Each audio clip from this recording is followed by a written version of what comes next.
Hello, and welcome to the Federal Housing Finance Agency's 2024 Duty to Serve Markets Public Listening Session. I am Toy Roberts, a member of the Duty to Serve team, and I will be emceeing today's listening session, and today's session will be recorded. Thank you all for joining us here today. We are excited to be hosting another series of public listening sessions this year that focuses on all three duty to serve underserved markets. This year's listening sessions, we are particularly interested in getting your feedback on the enterprise's proposed 2025-2027 duty to serve underserved market plans.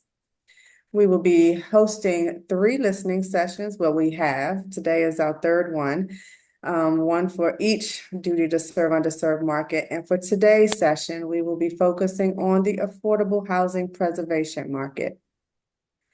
Before we get started, I'd like to first introduce you to our lead of our duty to serve markets team, Supervisory Policy Analyst, Ms. Marcia Behringer. Thank you, Toy. I'm Marcia Behringer, and I'm the Supervisory Policy Analyst for the Duty to Serve program at FHFA. It's my pleasure to welcome all of you again to this third and final 2024 virtual Duty to Serve listening session. It's also my pleasure to introduce Ted Wortell, who will be providing our opening remarks today. Ted is Associate Director of the Office of Housing and Community Investment and the Division of Housing Mission and Goals at FHFA. Since the creation of the Office of Housing and Community Investment, Ted has coordinated the oversight of Fannie Mae and Freddie Mac's affordable housing goals, duties to serve, and the Federal Home Loan Bank affordable programs. Prior to coming to FHFA, Ted served as the Director of Regulatory Affairs at the Office of the Comptroller of the Currency. He also served as Chief of Staff for Community Lending at Fannie Mae, and prior to that served in the U.S. Small Business Administration, SBA, and the U.S. Office of Management and Budget, OMB. Ted? Hey, afternoon. Thanks very much, Marcia, and welcome everybody, or welcome back, I think, to a number of you as well. Let me start with a few thank yous of my own. First of all, thank you to Toy Roberts in particular, who is hosting today's session, and for all of her work in that and in everything that went into organizing these sessions. Very much appreciated, and really to Marcia and all of her team for the work that went into planning for this week's sessions. And definitely a special thank you to everyone who's participating today. We understand, we know well, these plans are extensive and detailed, and how much time it takes to go through them and review them and prepare comments in response to our RFI and to prepare for the discussion today. So very sincere thank you for that. It is an extremely important part of FHFA's review of the draft plans, and we really, I think, are much more effective as a result of all the public input that we receive on the duty to serve plans. It has been quite a week. This is the last of our 3 listening sessions, and today we will focus on the affordable housing preservation market. I will tell you, we have already started. We're engaged with Fannie Mae and Freddie Mac and started to provide some feedback on the draft plans, but it really will start to ramp up quite a bit even after these sessions, based on a lot of what we have heard this week. And I thank you in advance and for people who have responded to our RFI, and the deadline for that is August the 12th. And for those who will be doing that,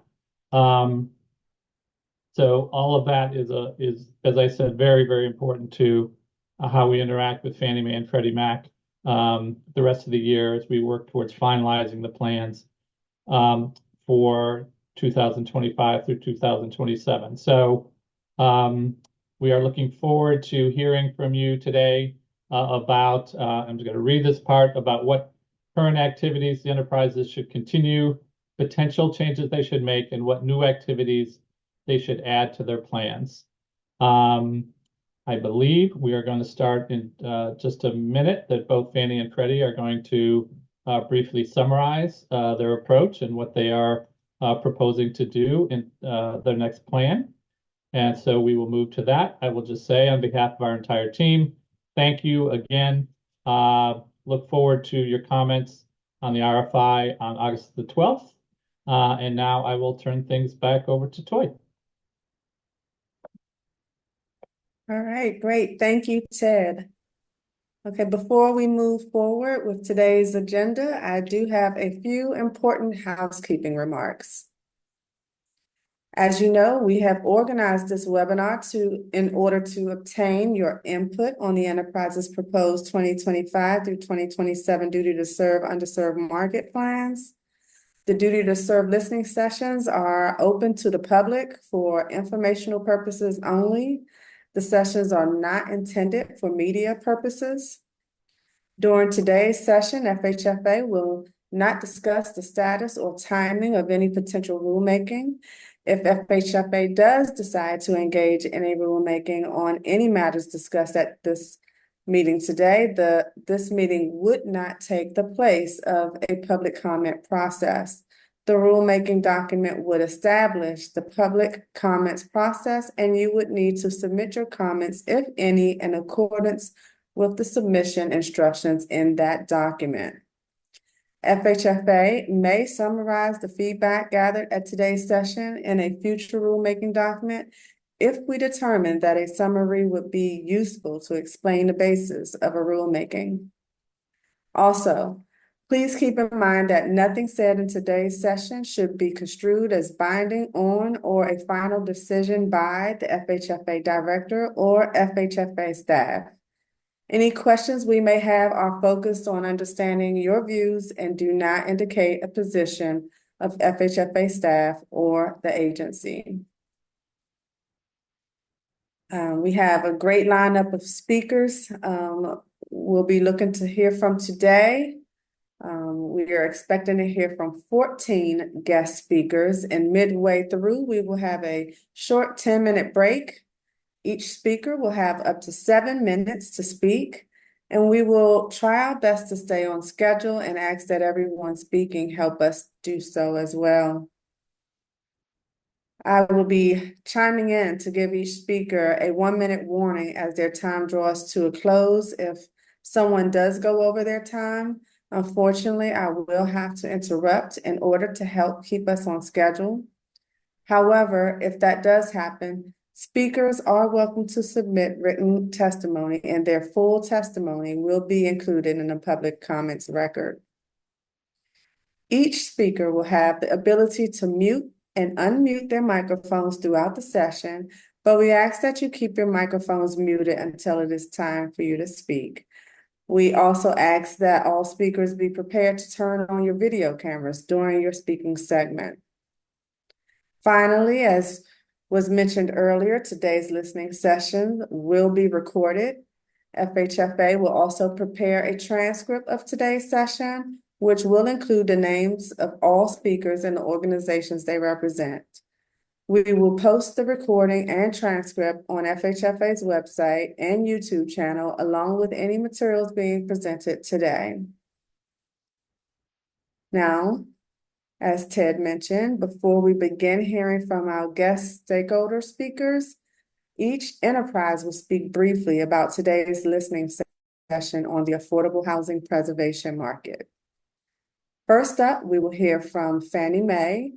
And speaking from Fannie Mae, Duty to Serve team is Ms. Kristen Axel. Thank you. I think we have, oh, perfect. We have a slide up. Good afternoon. My name is Kristen Axel, and I'm a lead associate on the engagement and impact team at Fannie Mae, overseeing the execution of our objectives under the affordable housing preservation market within the Duty to Serve plan. I'd like to start with a thank you to Director Thompson and to the entire team at FHFA for hosting this session and for our opportunity to participate, as well as a thank you to all of today's speakers for taking the time to share their comments. Engagements such as today's listening session provide an invaluable opportunity to hear directly from stakeholders on the challenges of today's market and the development of effective solutions for the preservation of affordable housing. During today's session, we will be listening intently for your feedback and recommendations on the draft plan that we've put forth for 2025 to 2027, which was created with your comments in mind following the listening sessions we held 1 year ago. To recap, I'll spotlight some accomplishments from prior plan years before previewing what's in our draft plan for 2025 to 2027. In 2023, as a result of key partnerships and continued focus on how we can support the market for Section 515, Fannie Mae purchased 4 of its first Section 515 loans under Duty to Serve, which supported the preservation and rehabilitation of 248 rental units in rural areas. As part of our work to promote energy efficiency in single-family homes, we also met several milestones that focused on measuring and reducing energy cost burden for the consumer.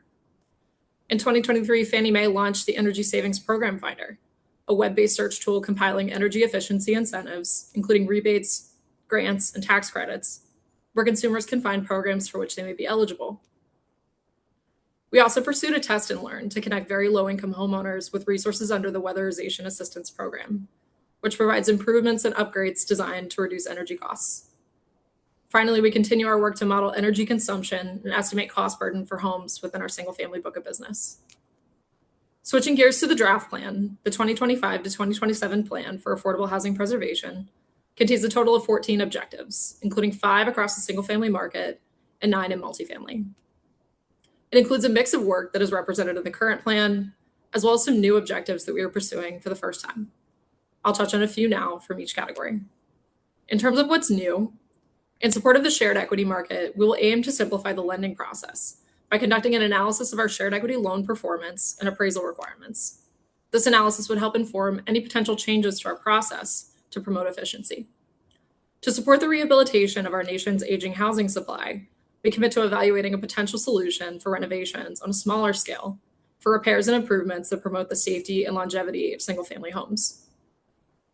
In support of weather resiliency, we commit to supporting technical assistance programs that help to prepare multifamily property owners to adapt to weather-related risks or prepare for natural disasters.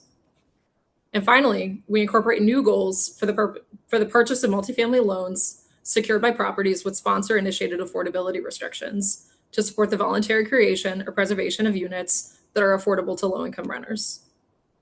In terms of what's continuing, throughout 2025 to 2027, we will continue our commitments to provide liquidity to the multifamily affordable housing market by purchasing loans secured by properties under Section 8 and LIHTC, as well as state and local affordable housing programs.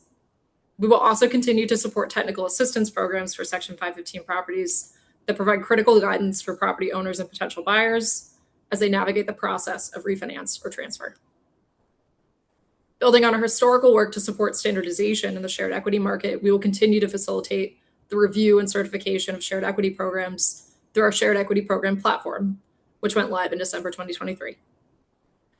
To further our efforts to reduce homeowner utility costs, we will continue our work with the Energy Savings Program Finder, as well as the implementation of key learnings around the energy efficiency and resiliency upgrades. We will also work to identify potential alignment within our existing mortgage products with Inflation Reduction Act incentives and financing. That concludes our opening remarks. I'd just like to say thank you again for the opportunity to participate in today's listening session, and thank you in advance to all of today's speakers for their valuable feedback. Thank you, Kristen. Now we will hear from Freddie Mac. And speaking from Freddie Mac's Duty to Serve team is Mr. Michael Morosi Brown.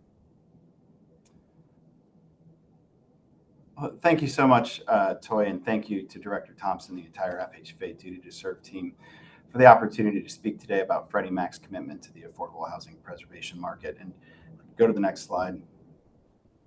Thank you much. The perspective of affordable housing advocates and industry participants more broadly informs how we think about our objectives and our targets. So we value the feedback that we're going to receive today from various stakeholders, and we look forward to reading your written comments as well. We also want to have opportunities to further the conversation after today. And so, I know Erin from our single family team mentioned that she hopes you all reach out directly to her. I want to extend that invitation as well. So any of the multifamily objectives, please, my door is open. I want your emails, and I want to communicate with you about the different objectives in our plan. As we look to the next plan cycle for 25 to 27, from the multifamily perspective, there are a few key things that we're working to achieve. First, we want to maintain our core purchase objectives, including those related to LIHTC debt, Section 8, support for state and local programs, and residential economic diversity. And when we look at the last 6 years of data in each of these spaces, we see that the percentage of our overall volume at Freddie Mac has continued to increase every year as it relates to the Duty to Serve program. So in short, our efforts to increase our targets year over year and continue delivering in these markets has continued to drive our focus there and increase the percentage of our business dedicated to the objectives. A second thing that we want to achieve is to innovate on our plan. So our work in the LIHTC equity space is an example where we have been able to address affordability loss that's occurring through the qualified contract pathway. So we have an objective in the new plan that helps address the qualified contract pathway on the debt side, looking at our debt offerings and seeing what we can achieve through that. We also want to crack the code on how we can further extend liquidity to small financial institutions, CDFIs and MDIs. We look to achieve that through a new multi-lender Q deal execution. So we know that CDFIs play a vital role in supporting historically underserved communities. We also know that the loans these smaller institutions make are extremely high impact, even if they aren't done at extremely high volume. So we want to help drive that impact by helping to allow smaller institutions to aggregate together to securitize through Freddie Mac executions, providing more liquidity to the market, addressing a key barrier that we've discovered. On the single family side of our business, we'll build on the advancements we've made over the last several years. We'll continue to promote growth and standardization of the very small but important shared equity home ownership market, which preserves housing affordability over the long term, especially in high cost areas. In addition to continuing to purchase shared equity loans and to enhance the shared equity offerings introduced under our Duty to Serve program, we will serve as a catalyst to help nonprofit organizations and localities stand up shared equity home ownership programs according to the best practices. The technical assistance we provide to help navigate and facilitate the process will help increase shared equity home ownership opportunities and move industry standardization forward. Our other main focus will continue to be energy efficiency. To help more people increase housing affordability by lowering their utility costs, we'll create tools that offer home buyers and homeowners insights into how they might improve their home's energy and water efficiency. We'll also continue to promote offerings we've created and enhanced in previous years to help finance those improvements and continue to purchase loans in support of energy efficient homes. We've made substantial progress in advancing affordable housing preservation over the last several years, and we're looking to build on that work in the years to come.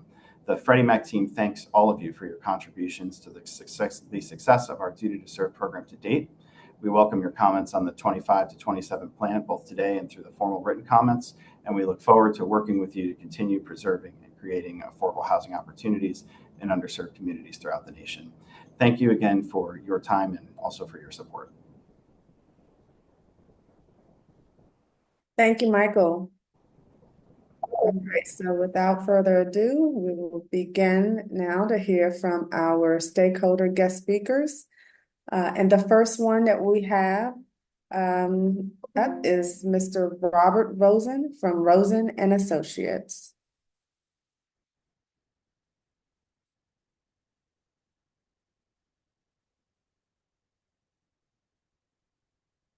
Mr. Rosen? Yes. Okay, we hear you. Can you turn on your video camera? There you go. Thank you. Okay. Thank you. My name is Robert Rosen. I'm an affordable housing policy attorney, and I've worked on the low-income housing tax credit program since its creation in 1986. I represent a number of nonprofit organizations that raise capital for investment in the housing credit program. For the last several years, a number of affordable housing advocacy organizations have been working in a coalition to prevent two notable abuses in the program that undermine the long-term affordability and preservation of housing credit property.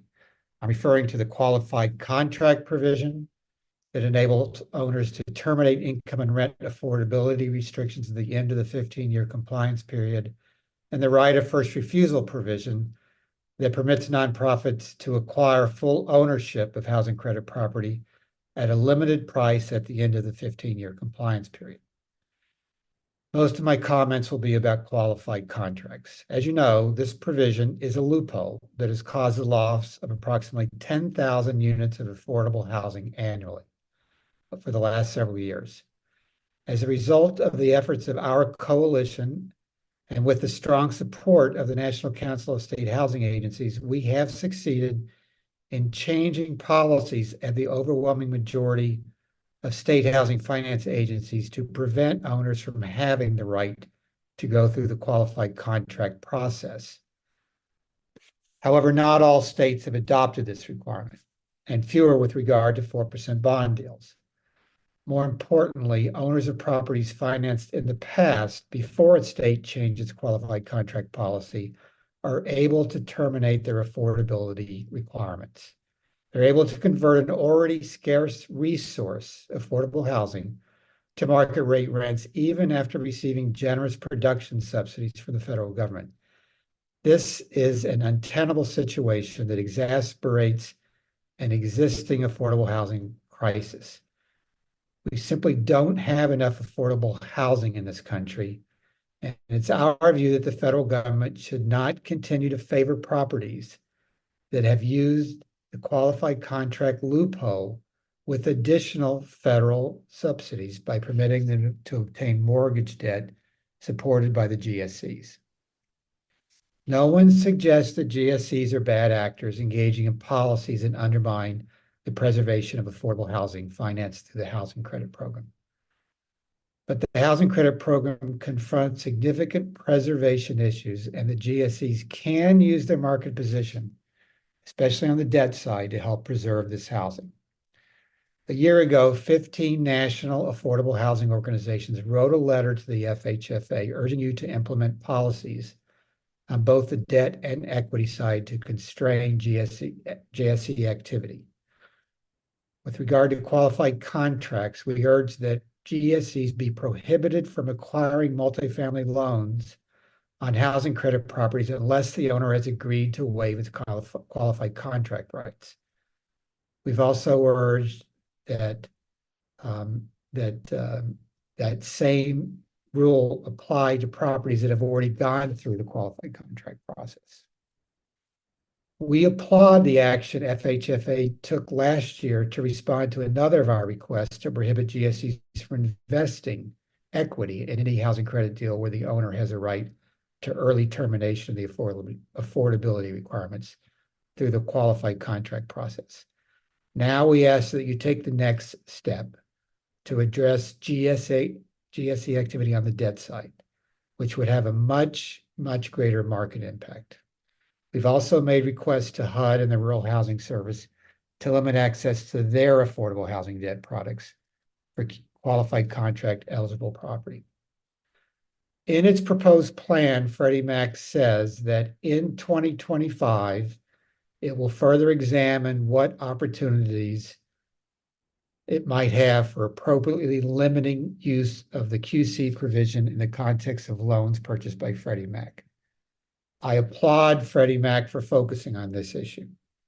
And while I recognize that fully understanding the market impact is a necessary consideration, it nevertheless seems like this issue is being punted down the road for interminable delay, while existing incentives remain in force to provide debt financing to owners who benefit from this loophole. We're halfway through 2024 on an issue that 15 national organizations raised to FHFA in July of 2023. Freddie Mac's commitment in 2025 to examine what opportunities it might have to limit the use of the QC provision puts this matter off too far into the future. We hope FHFA can move expeditiously to address this issue. At its core, our policy ask is very simple. Through its programs to support housing, the federal government should not make it easy, should not indirectly facilitate the business of companies that have abused a loophole in the housing credit program to raise rents on those in need.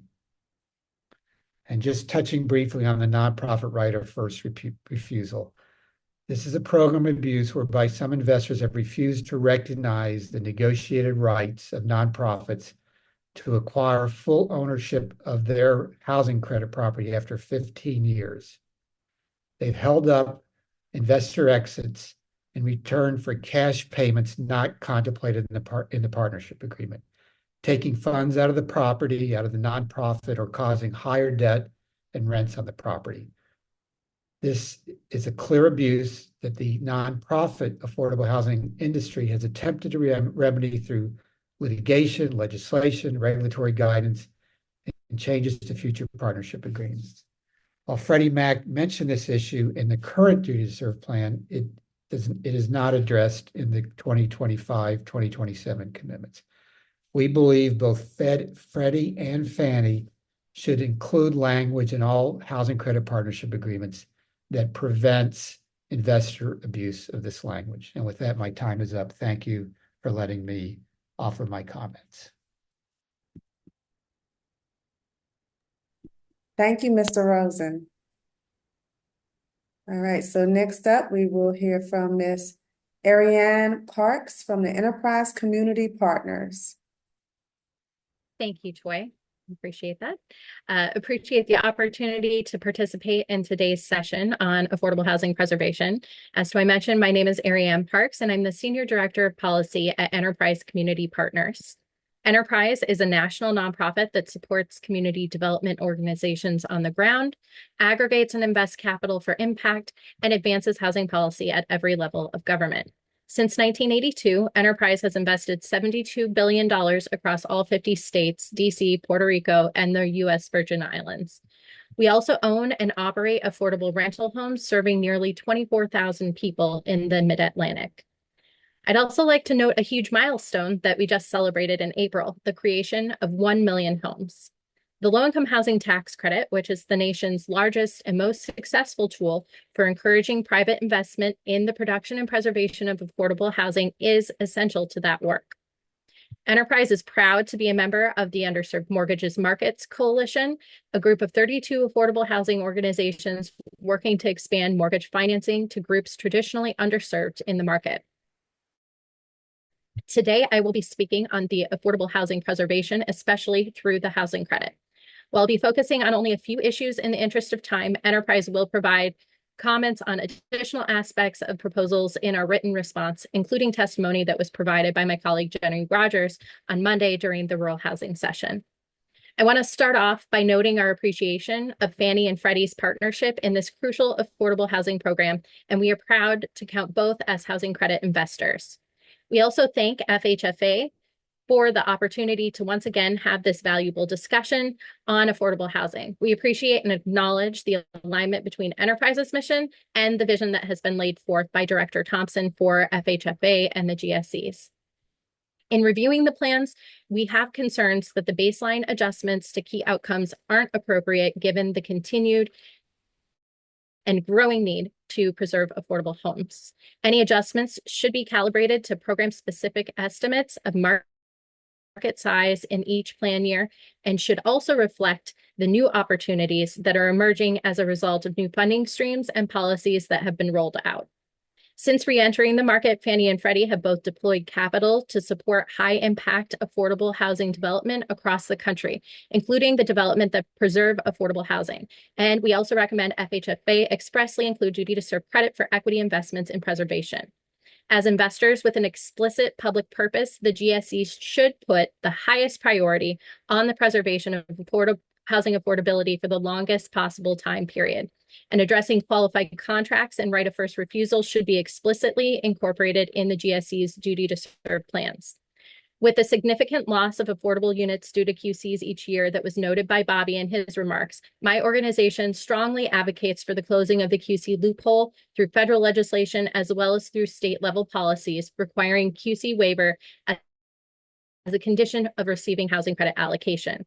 Enterprise is concerned about the practices of some owners of housing credit limited partner interests, which have resulted in disputes and litigation over the terms of the limited partner's exit, particularly where a nonprofit holds a right of first refusal under the housing credit program. This litigation is contrary to the congressional intent with the ROFR provision and threatens the long-term preservation of these properties. As noted in previous remarks, and as one of the 15 signatories of the letter to FHFA, we were very grateful for the announcement last December that the enterprises will only make housing credit investments in projects that waive QC provisions. However, there are additional ways that FHFA and the GSEs can advance preservation priorities. I just reiterate, requiring housing credit funds in which they invest, including single investor funds, explicitly state in the fund partnership agreement that one of the business purposes of the fund is to identify and implement strategies to maintain properties as low-income housing subsequent to disposition. Similarly, the GSE should require the project-level partnership agreements for the housing credit properties in which they invest, include in their statements of business purpose a commitment to maintaining the affordability through the extended use period. FHFA should prohibit the GSEs from acquiring multifamily loans on housing credit properties unless the owner has agreed to waive their QC rights. FHFA should also prohibit the GSEs from acquiring multifamily loans on properties financed with housing credits where the owner has taken the property through the QC process and terminated the rent and income limitations on the property. Enterprise supports the effort in Freddie Mac's 2022 to 2024 Duty to Serve plan on including language in project-level partnership agreement provisions intended to protect the nonprofit project sponsors from future transfer to parties who may move against their ROFR rights. However, we did note the absence of this language in the current proposal. Both GSEs should commit to never transfer their interests to a purchaser who has a history of denying ROFR rights of nonprofits. Some allocators, such as New York City, have adopted additional policies to achieve the purpose of the ROFR statute. FHFA and the GSEs should consider requiring that these provisions be included in the partnership agreements for projects in which they invest. Lastly, I would be remiss if I didn't discuss the insurance crisis impacting providers of affordable housing. While this is not directly a part of Duty to Serve, it is an urgent preservation issue with skyrocketing insurance prices and increased climate risks threatening the sustainability of our housing supply. We have several recommendations on ways the GSEs could help address this threat to our nation's affordable housing supply. We call upon the GSEs to create processes that facilitate better insurance premiums, to prospectively evaluate catastrophic risk and work with borrowers to access lower cost insurance. And they should also create grant programs to incentivize resilience and ensure their loan products can be twinned with other funding sources that make properties more resilient. On behalf of Enterprise, thank you again for the opportunity to weigh in on these important preservation issues today, which we would like to see incorporated in the next Duty to Serve plans. Thank you, Ms. Parks. Okay, so for our next speaker, we will hear from Mr. Mark Keswick from American Council for an Energy Efficient Economy. Thank you very much, Toy, and everyone listening today. Thank you for the invitation to share our thoughts on the Enterprise's next Duty to Serve plans. My name, as I said, is Mark Keswick. I'm the Senior Policy Director for the American Council for an Energy Efficient Economy, or ACEEE. We are the nation's leading energy efficiency research, technical assistance, and advocacy organization, with a particular focus on ensuring those who have been most underserved by our current political, economic, and energy systems are first in line to take advantage of the myriad benefits of saving energy. As such, we are one of the 35 members of the Underserved Mortgage Markets Coalition and have a tremendous appreciation for the role and impact that FHFA, the enterprises, and particularly these Duty to Serve plans have towards that goal of affordable housing preservation, in part through improving energy efficiency and resilience in particularly underserved mortgage markets. I also had the opportunity to testify last year, and unfortunately, my message has only become far more urgent. As Arianne said just a few moments ago, the importance of addressing climate risk is only accelerating. When I spoke last year, we were in the midst of an unprecedented heat wave. Wildfires were raging and polluting our air. Floods were wreaking havoc in the Northeast, and insurance companies had started fleeing the states most impacted by climate disruptions, such as Florida, Louisiana, California. Unfortunately, again, the heat, the flooding, and the insurance costs are even worse so far this summer. Yesterday, it reached 100 degrees here in DC, and the corresponding risks posed to housing finance markets and underserved communities and households in particular are escalating as well. Millions of households in Houston went without power and air conditioning last week in the wake of Hurricane Beryl. The number of households purchasing insurance from insurers of last resort have skyrocketed. We cannot continue business as usual. Unfortunately, that is largely what these duty to serve plans do. There are a lot of great things the enterprises are already doing and proposing to continue to do in these duty to serve plans. Fannie Mae's commitment to expand the energy efficiency incentive finder and weatherization assistance pilots, as well as implement the electrification roadmap, are wonderful and commendable. Freddie Mac's work to incorporate energy efficiency incentives into the uniform appraisal data set and the energy efficiency incentives into DPA1 top that list. But they otherwise fail to meet the needs of this moment to fulfill their mission of affordable housing preservation. Freddie Mac, for instance, acknowledges that other federal housing agencies have committed to ensure most homes they support meet modern building energy codes. Unfortunately, neither enterprise have yet taken that same action.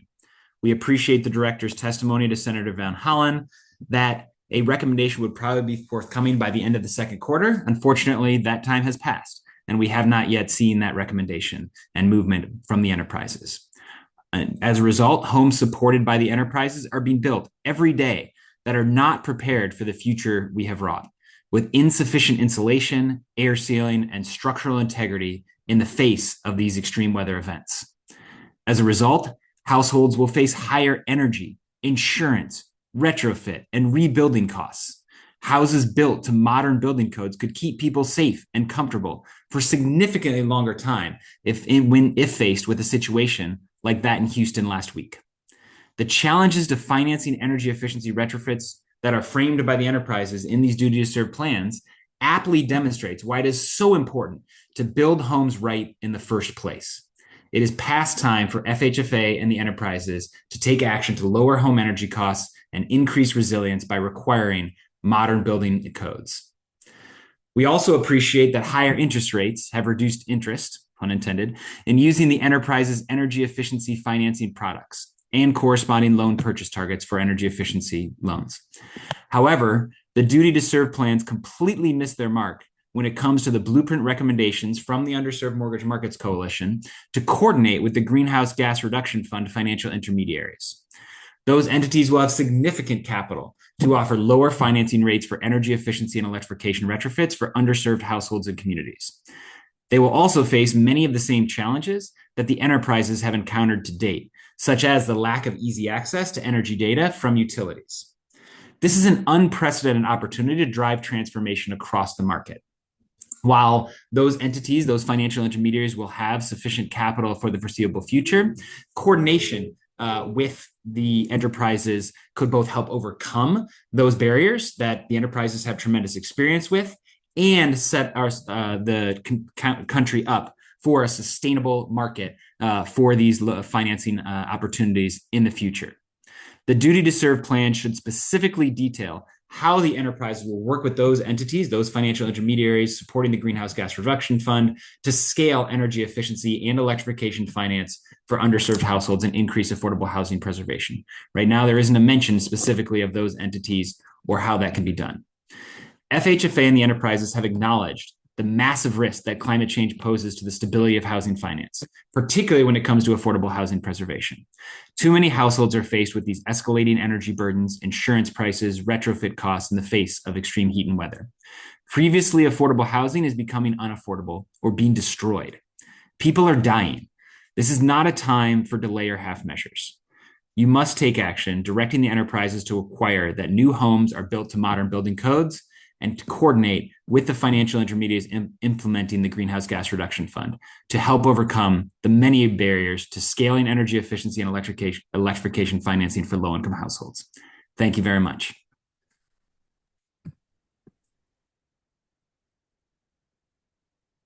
Thank you, Mr. Kresiwick.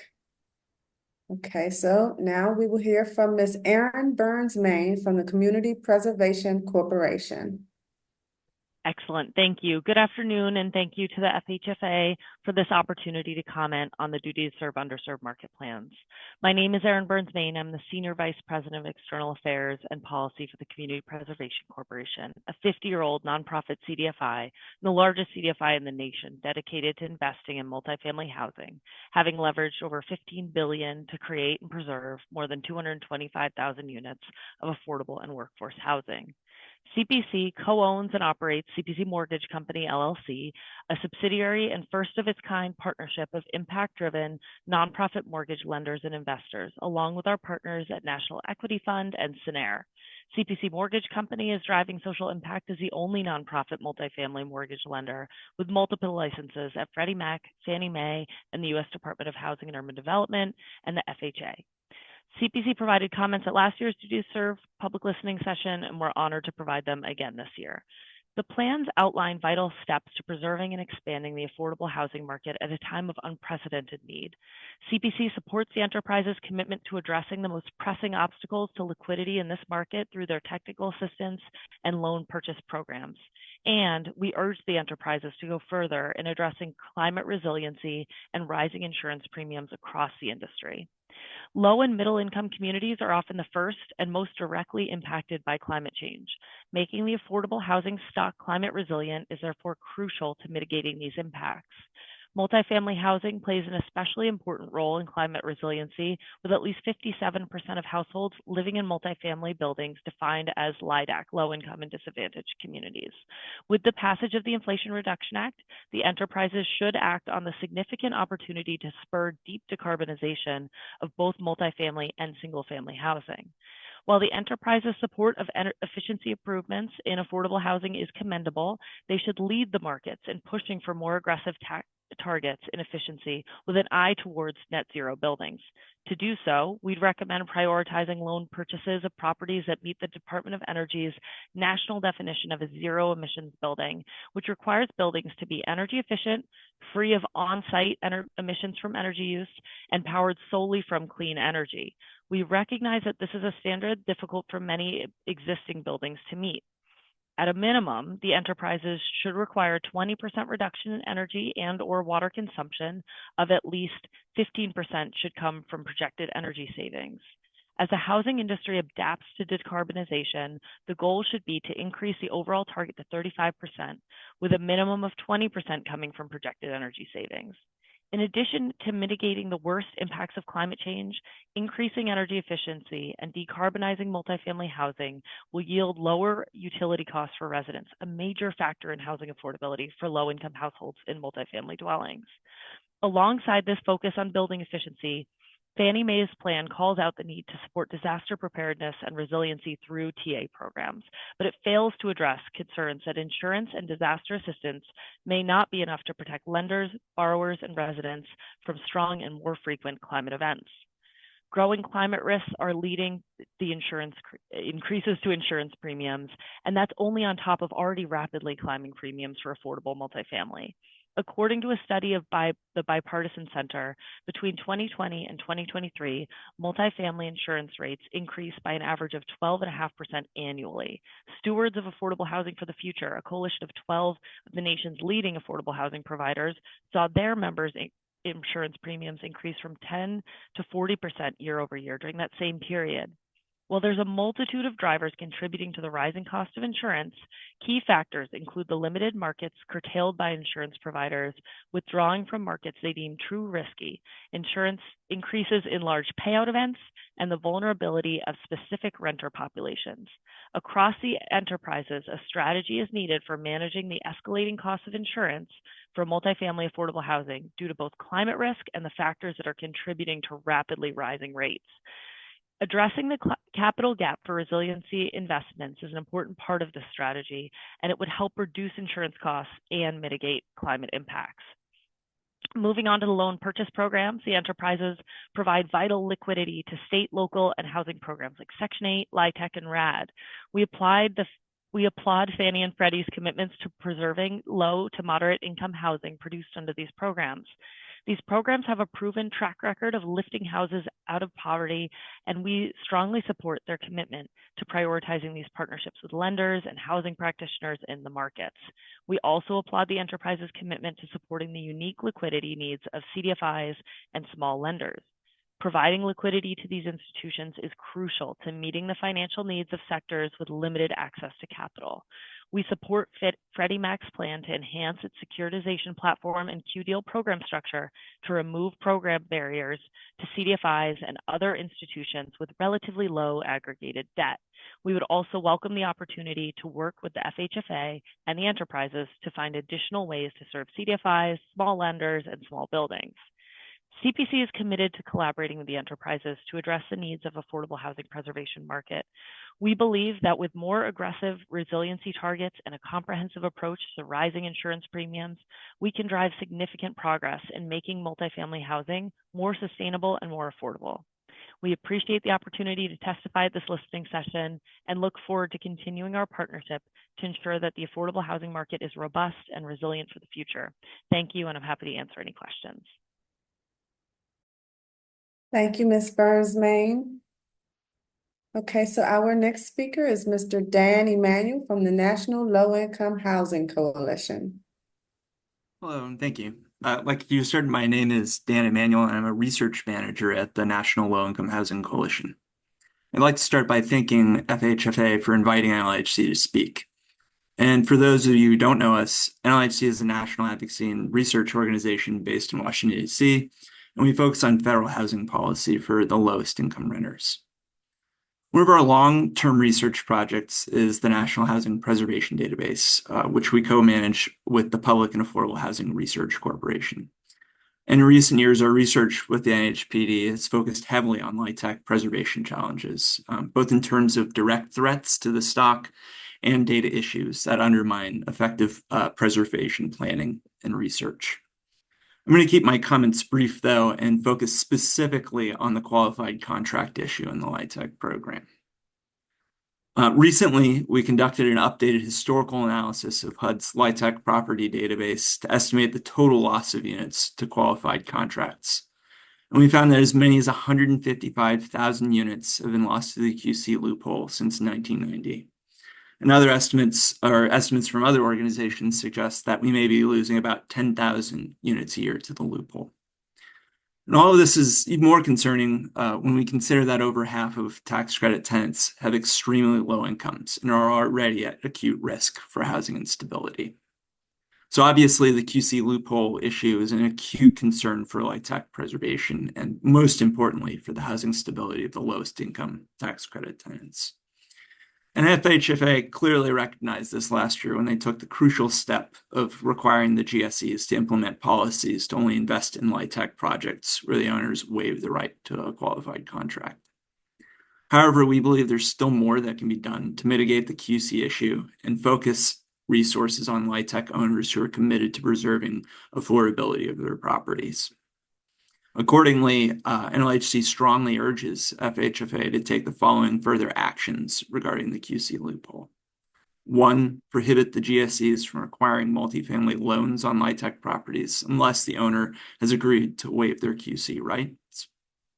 And 2, prohibit the GSEs from requiring multifamily loans on properties financed with LIHTC where an owner has taken the property through the QC process. NLHC strongly supports any further actions that FHFA and by extension the GSEs can take to discourage the use of the qualified contract loophole and focus resources on LIHTC owners who are truly committed to preservation. Thank you for your time and consideration.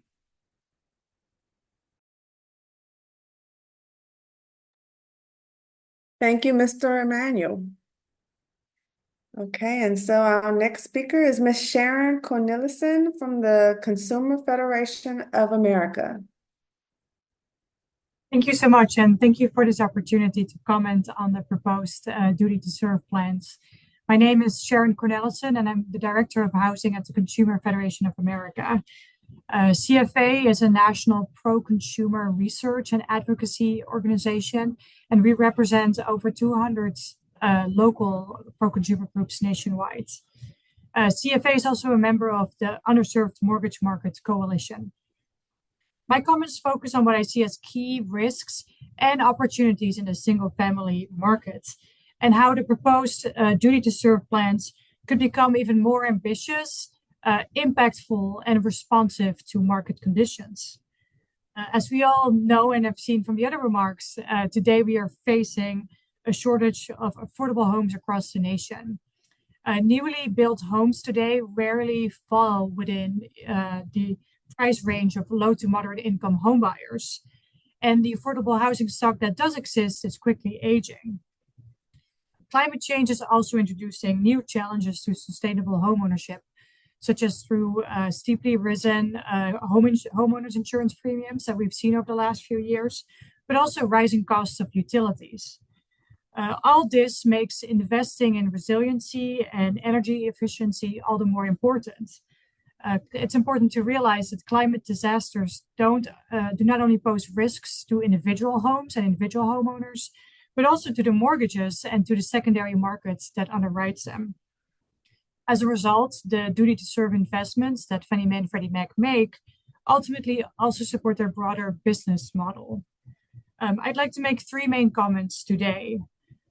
First, while I applaud the enterprises for their hard work in putting together these thoughtful plans that are full of rich ideas, I'd like to point out that many of their proposed benchmarks for the next 3 years are disappointingly low.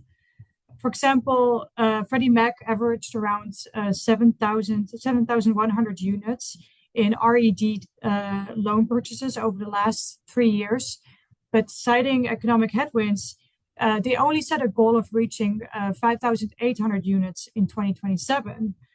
Fannie Mae similarly lowered its expectations for this activity. This raises the question, can we still call it a duty to serve activity if the goal 3 years down in 2027 is lower than what they averaged over the last cycle? After all, the goal of duty to serve is not just to follow an expanding or contracting housing market, but to truly help drive opportunities. Part of this means taking calculated risks and not only launching, but also truly scaling up pilots. Similarly, it's not acceptable to stay in pilot mode for 2 full duty to serve cycles for 6 years, right? For example,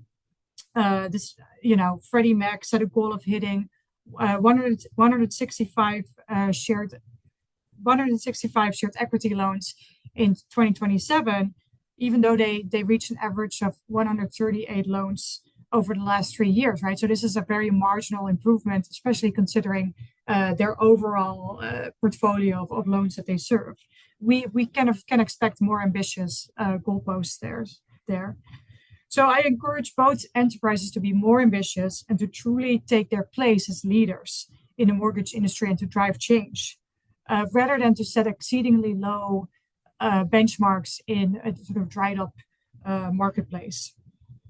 Second, and this was mentioned before too by Freddie Mac in this presentation here, I encourage both enterprises to further expand securitization access for small lenders and for more unusual mortgage products that are currently not being served by Fannie and Freddie.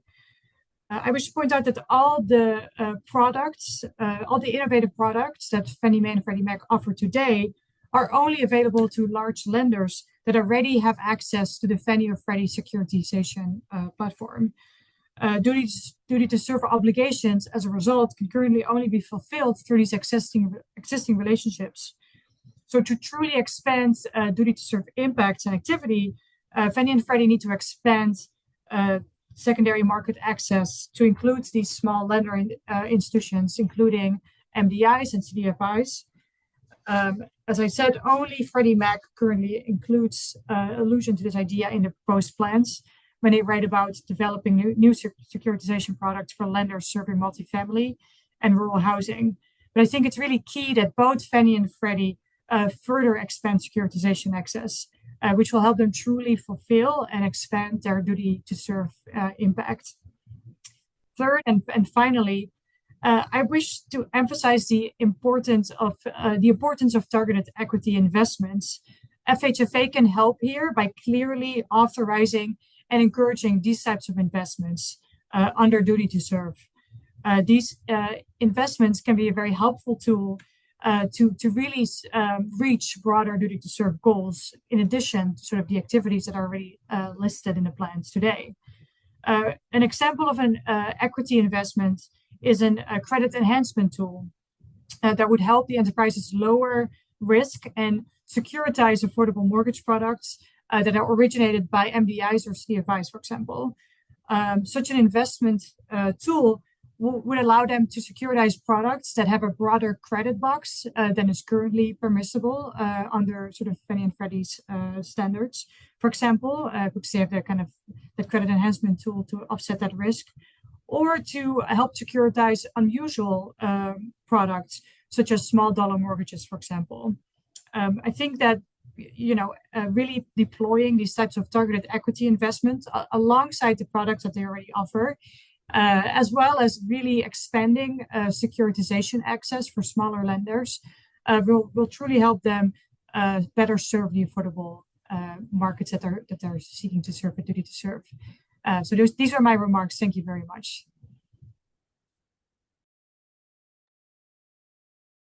Thank you, Ms. Cornelison. All right, so this now brings us to our halfway mark where we would take a 10-minute break. So it is 1:56 now. Let's return at 2:06. See you guys back in 10 minutes. Thank you.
All right, hello and welcome back.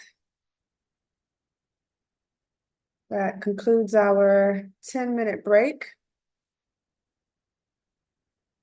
So moving on, before I move on to hear from the rest of our stakeholders, I would like to remind you that the Duty to Serve listening sessions are open to the public for information purposes only. The sessions are not intended for media purposes.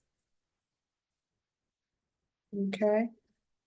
All right, and so next up we have as our next speaker, Mr. Greg Zagorski from the National Council of State Housing Agencies. Thank you. On behalf of the nation's state housing finance agencies, or HFAs, we thank you for the opportunity to address FHFA regarding the government-sponsored enterprises duty to serve plans for 2025 and through 2027. Both Fannie Mae and Freddie Mac are currently working with the HFAs or through HFA programs to meet various duty to serve needs. These include housing credit investments, expanded GSE support for manufactured housing, lended and resident-owned manufactured housing communities, and lending to low and moderate income families in rural areas. And as Fannie and Freddie prepare to enter their third duty to serve plan cycle, we encourage each firm and FHFA to continue seeking opportunities to collaborate with HFAs and establish open channels via which HFAs can approach them with possible duty to serve initiatives, because really the duty to serve rule and HFA's affordable housing missions really dovetail perfectly. So we're going to speak specifically about perhaps the most impactful duty to serve initiative, which is the GSE's housing credit investments for properties located in rural areas. Housing credit investments have proven to be one of the GSE's most effective strategies for servicing the housing needs of rural America. Since the duty to serve rule took effect, the GSEs combined have made over $4.2 billion in housing credit investments to support over 1,000 properties, including 127 of properties in high needs rural regions. And these investments have injected critical liquidity into the housing credit market at a time when higher interest rates have increased the cost of developing affordable housing. At the same time, a housing credit market for properties based in rural areas faces other challenges, including a lack of investors and the need to set rents at lower rates to meet program standards that makes the GSE involvement all the more critical. To that end, given this importance, we thank FHFA for increasing the 2024 cap for each GSE's housing credit investments from $850 million to $1 billion. And we really appreciate that. In their proposed plans for 2025 through 27, both Fannie and Freddie propose to continue being active participants in the housing credit markets, despite market and regulatory headwinds. And we'll get into one of those regulatory headwinds in just a second. Looking forward, we urge FHFA to work with both Fannie Mae and Freddie Mac to maximize their involvement in the housing credit market, which is given their interest and their strong activity already. And we also ask FHA to consider allowing the GSEs to receive duty to serve credit for housing credit investments that support other duty to serve mission areas, not just rural housing, but also manufactured housing communities or affordable housing preservation. We also want to briefly applaud FHFA for directing Fannie Mae and Freddie Mac to limit their housing credit investments to properties where the owner has waived their right to a qualified contract, as obviously been discussed by a previous speaker. And we urge you to consider extending this policy towards GSE loan purchases of loans on housing credit properties.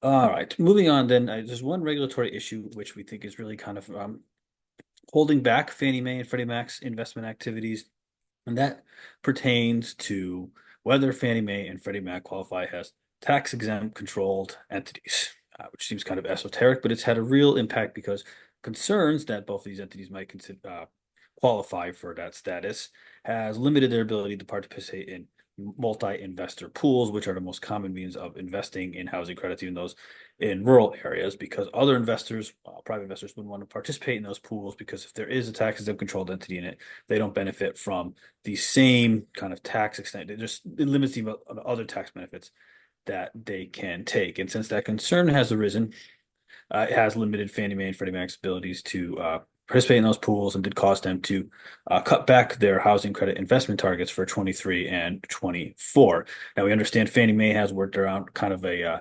strategy to kind of counter that and allow them to participate in some pools, but we understand that may not be a permanent solution. So we have urged FHFA to kind of work with Treasury to clarify that Fannie and Freddie are not tax-exempt controlled entities. In the meantime, we are actually working to advance legislative language that will direct FHFA and Treasury to work together to resolve this. But in the meantime, we hope FHFA continues to kind of work with Treasury to provide that clarity so that we can support more robust housing credit investment activity for both Fannie and Freddie.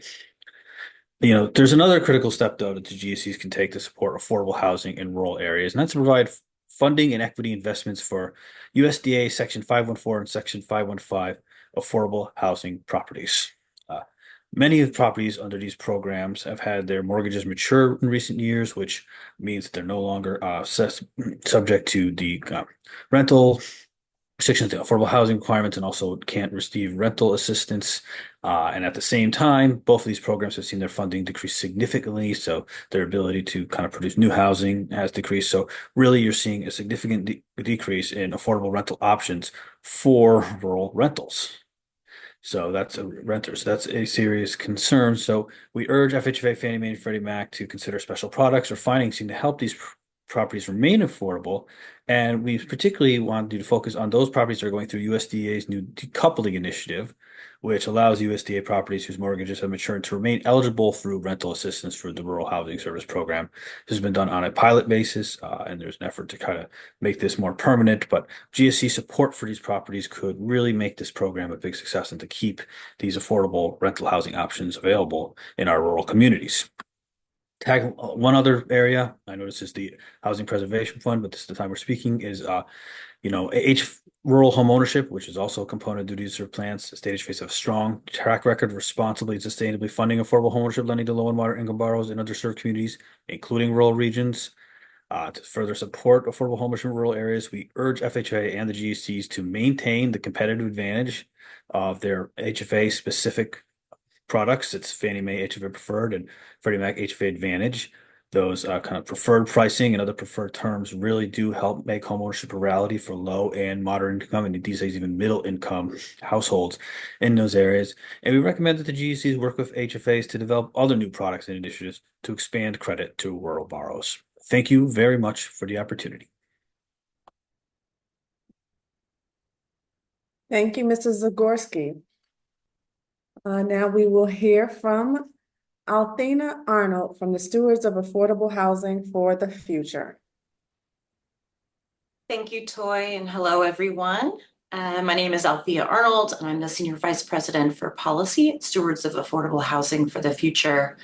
On behalf of SAFE, thank you, FHFA and the enterprises, for this opportunity to comment on the 2025 to 2027 Duty to Serve plans. We're pleased to be here with fellow industry partners, including those also serving on the Underserved Mortgage Markets Coalition. SAFE is a collaborative of 12 multi-state nonprofits who collectively own, operate, and manage about 150,000 affordable rental homes in 2,000 properties across the country. Loans purchased by the enterprises are just one important source of the capital that our members use to create and preserve affordable homes. We appreciate this capital, but we also appreciate the role that the enterprises can play in sparking innovation and best practices among investors in the investment market. Now, given SAFE's purview and today's call, I'm obviously going to be focusing in on multifamily affordable housing preservation market and practices. As others have highlighted already today, we continue to see threats to the financial and physical health of the aging housing stock, such as the accelerating loss of low-income rentals, a cliff of housing credit properties reaching the end of their 30-year affordability restrictions, the increased use of the qualified contract loophole, and challenges to the right of first refusal in housing credit properties. To keep my comments brief here, though, I would just like to echo my colleagues Arianne Parks from Enterprise and Bobby Rosen on the recommendations to urge FHFA to work with the enterprises to prohibit them from investing in and acquiring loans on properties in which the owner has not agreed to a qualified contract waiver, and to bar the GSEs from acquiring loans on properties where an owner has already taken the property through the QC process. Also, in SAFE's comments on the 2022 to 2024 Duty to Serve plans, we highlighted challenges to the nonprofit's right of first refusal, or ROFR, as one of the most significant challenges to the housing credit program and long-term affordability. We were pleased to see Freddie Mac's decision in that plan to help preserve nonprofit control by including language in its standard partnership agreements intended to prohibit the limited partner interests from being sold to a party with a history of attempting to frustrate roofers, and making this language available to all syndicators. We understand that these actions will not put a full stop to roofer disputes, but it was a welcome and needed signal to the investment market. We'd further encourage the enterprises to consider adopting even stronger language to protect roofers and preservation, comparable to what several allocating agencies have already done. QCs and roofer challenges are only part of the preservation challenges that we're seeing, though. Wanted to spend a little time talking about the preservation threats that were percolating before the pandemic, but have also just reached a crisis level now. SAFE members and other affordable housing providers, especially those serving the deepest needs, are experiencing a perfect storm of unpaid rent, maintenance deferred during the pandemic, skyrocketing insurance costs, high staffing costs, and increased operating expenses that are threatening the physical and financial sustainability of affordable quality rental homes and the mission-driven organizations that provide those homes. According to a recent survey we conducted of SAFE members, the number of properties operating at a deficit increased by 79% since 2018. And we know that number doesn't tell the full story of the cost of rent concessions, advances to properties, and reserves already used to address property needs. In the near term, we are already seeing properties having to defer maintenance, reduce or discontinue resident services, and make other tough decisions that immediately impact quality of life. In the longer term, when properties aren't cash flowing and their physical needs have been deferred, it can be more difficult and expensive to obtain the loans and investments that might address their needs and restore them to financial health. These challenges reinforce the urgent role that the enterprises can and should play in addressing affordable housing preservation. Finally, just in response to the plans, I wanted to note that while we recognize that the market conditions have shifted substantially, we would urge FHFA and the GSEs to provide more detailed market information for each preservation activity, so stakeholders are better able to discern the appropriateness of proposed baselines and allow the GSEs to reconsider loan targets. And finally, it's also challenging to review and make recommendations on the duty to serve plans due to a lack of information on how the activities are counted. This is often because of how affordable housing is financed. A low-income housing tax credit property can have GSE debt, Section 8 subsidies, and soft resources from state and local housing trust funds. So in that case, for example, would the project meet and be counted across multiple activities or just one? So we recommend that FHFA explain more broadly to the public how those are counted. SAFE appreciates the opportunity to share these comments in response to the GSE's 2025 to 2027 DTS plans, and we look forward to further collaboration and engagement. Thank you, Ms. Arnold. Our next speaker is Mr. Mark Kutlowitz from the Local Initiative Support Corporation. Hello, everyone. I'm Mark Kutlowitz. I'm a Senior Director of Policy at the Local Initiative Support Corporation, or LISC, and I'm pleased to provide comments today on the affordable housing preservation components of the 2025 to 2027 Duty to Serve plans. Established in 1979, LISC is a national nonprofit housing and community development organization and certified CDFI dedicated to helping community residents transform distressed neighborhoods to healthy and sustainable communities of choice and opportunity. Our organization has a nationwide footprint with local offices in 37 cities and a rural LISC network where we partner with almost 150 unaffiliated community-based organizations serving small towns. Last year, LISC invested over $2.8 billion in these communities. Our work covers a wide range of activities, including housing, economic development, building family wealth and incomes, education, and creating healthy places. LISC is also a member of the Underserved Mortgage Markets Coalition, a collection of affordable housing organizations that work to expand mortgage financing to groups traditionally underserved by the market. We generally believe that the duty serve effort should focus primarily on supporting and expanding transactions that improve affordable housing opportunities in underserved geographies and for underserved people. We commend the outreach of the enterprises and FHFA in developing these plans. I believe that the type of transactions that will expand this choice and opportunity are often smaller, more labor intensive, and have different risk profiles than is typical in conventional mortgage underwriting. CDFIs have worked in underserved communities for many years and have firsthand knowledge of these markets and partners. We are adept at mitigating the risks that are often inherent in investing them. With our strong loan portfolio, CDFIs are natural partners for the enterprises, for leveraging the enterprise's liquidity and expanding investments in these places. My comments today will focus on affordable housing preservation, which is a critical component of this broader strategy for community revitalization and economic mobility. We support these activities through technical assistance activities in our national footprint, through list-owned financing activities, and those of the National Equity Fund, our nonprofit low-income housing tax credit syndicator affiliate. The GSEs provide critical equity and debt financing for LIHTC projects. Investment activities are currently a small portion of duty to serve activities, although since 2017, FHFA has allowed each GSE to annually invest in LIHTC projects. Last year, the FHFA increased the LIHTC investment cap from $850 million to $1 billion.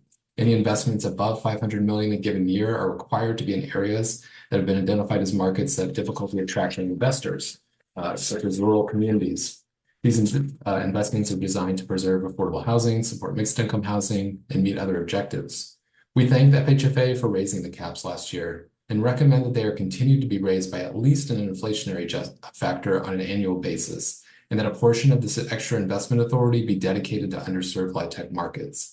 These investments should also be eligible for duty to serve credit, and the set aside is needed since the GSEs provide critical support for projects generally not located in Community Reinvestment Act markets. I would note as well that the GSEs should take into account next year's potential tax bill, which could significantly increase the low-income housing tax credit program and make commensurate adjustments to their investment cap to ensure stable pricing and that there are enough investors available for that. And speaking of LIHTC, we share the feedback offered by Enterprise, by Bobby Rosen, by SAFE on qualified contracts. As the folks on this call know, we are losing around 10,000 units annually to the abuse of the qualified contract provision. We applaud FHFA for precluding this for their equity investment activities going forward. But we still do believe, as with our partners, that the FHFA should prohibit the GSEs from acquiring multifamily loans on housing credit properties unless there's been a waiver by the owner of their QC rights, and from acquiring loans on properties financed where an owner has already taken the property through the QC process and terminated the rent and income limitations for the property. Although outside the scope of this session, we also believe the Federal Home Loan Bank System should be precluded from using affordable housing program funds, advances, or other financing for properties where the owner has not agreed to waive their QC rights. We applaud Freddie Mac for including a QC activity in the duty to serve plan, which, as Bobby noted, stated that through consultation with stakeholders, it will explore precluding this for its debt offerings. Fannie Mae does not include any QC activities in its plan. We believe both GSEs should include such protections and note that there's increasing precedent for utilizing other federal subsidies and loan programs to prevent this practice.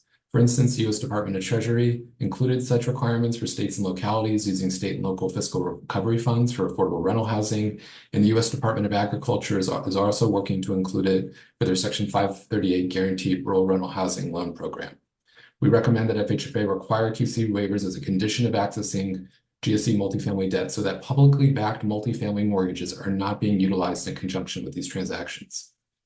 For Section 515, Fannie Mae has proposed loan purchase goals for preserving properties financed under the program. They will continue to purchase loans secured by 515 properties and state they will purchase 85 for each year of the plan cycle. We applaud Fannie Mae for focus on preserving 515 properties since these are critical housing resources in rural communities. And I won't get into all the stats because I think folks on this call know that. We support Fannie Mae's loan purchase goals and appreciate the efforts put into date to purchase loans on properties for the first time in 2023. Freddie Mac does not include a Section 515 loan purchase or technical assistance activity goal. LISC recommends that Freddie revise their duty to serve plans to include Section 515 loan purchase goals and to determine if there's a need for additional technical assistance activities to owners. We note that Congress recently provided USDA authority to retain Section 521 rental assistance contracts at properties with maturing Section 515 mortgages. USDA is currently implementing this decoupling preservation program, and there will be a need for private debt and equity sources to help recapitalize this older housing stock. The ability for owners to retain Section 521 RA should help leverage this capital, and Fannie and Freddie should determine in conjunction with USDA how they can support such activities through loan purchases. We recommend that FHFA include a new DTS activity for both Fannie and Freddie focused on loan purchases for properties with a standalone Section 521 rental assistance contract. Since right now the goal for Fannie is for properties with a Section 515 mortgage, but there will now be properties that have standalone 521 budget-based contracts. In addition, the GSEs should utilize their technical assistance activities to support owners interested in preserving their properties through this decoupling process. I thank you for the opportunity to provide feedback today on the GSE's affordable housing preservation duty to serve activities. We encourage FHFA and the enterprises to continue their commitment to this sector by increasing their role in preserving affordable housing and rightfully creating new markets where there are gaps. Thank you. Thank you, Mr. Kutlowitz. Our next speaker is Mr. Brian Stromberg from the Grounded Solutions Network. Hi, thank you, Toy. Hello, everybody. As Toy introduced me, I am Brian Stromberg. I'm the National Policy Director for Grounded Solutions Network. We are a national nonprofit membership organization. We advocate for shared equity homeownership and lasting affordability. Like many of the other presenters on here, we're also members of the Underserved Mortgage Markets Coalition. And while my comments are exclusively focused on shared equity, there have been a lot of really great comments on other aspects of the enterprise's activities and FHFA's regulatory responsibilities. I just want to open with a comment in general about the opportunity that shared equity represents. Both of the proposed plans include the observation that shared equity field is small. This is true, everybody knows it. It has implications for the enterprise activities, but I really think that focus on the sides of the market really undercuts the underlying potential of shared equity, which is better positioned than so many other models of affordable housing to have a huge impact on underserved communities. Shared equity models provide an avenue for wealth building. They provide stability in communities experiencing displacement and pressure from accelerated development. And the sector also has extremely low default rates. These are not risky investments that we're asking folks to support. It attacks the problem of affordability from both sides. These models support demand while also providing a permanent supply of affordable ownership opportunities. I say all this because the enterprises, large and well-resourced as they are, have a huge opportunity sitting right in front of them to have a real impact on underserved communities.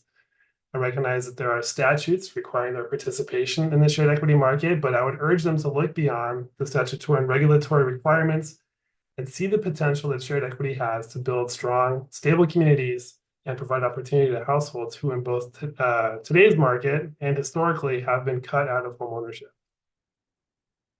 With that preamble out of the way, I'll begin with Fannie Mae. Our read of Fannie Mae's plan is that they are largely working to maintain something of a status quo in their engagement in shared equity. They propose to continue the use of the shared equity certification platform as a method of simplifying loan delivery, as mentioned in their early comments. And the loan purchase targets are very similar to previous plans, which is to say they are quite low.